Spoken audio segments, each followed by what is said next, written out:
અને હવે ગ્રાફિક્સના માધ્યમથી સમજવાનો પ્રયાસ કરીએ કે આવનારા 24 કલાકમાં કેવો વરસાદ અને ક્યાં વરસાદ થઈ શકે છે।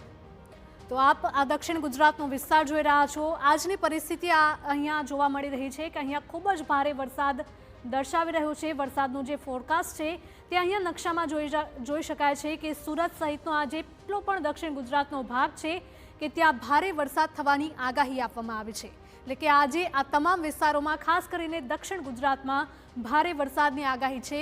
સુરતમાં અવિરત વરસાદ વરસી રહ્યો છે તે આપણે જોયું, પરંતુ આજે પણ સુરતમાં ભારેથી અતિ ભારે વરસાદની આગાહી આપવામાં આવી છે। સુરત સહિતના જેટલા પણ આસપાસના વિસ્તારો છે, વડોદરાનો આ વિસ્તાર ઉપર છે, પરંતુ અહીંયા પણ થોડો ઘણો વરસાદ જોવા મળી શકે છે।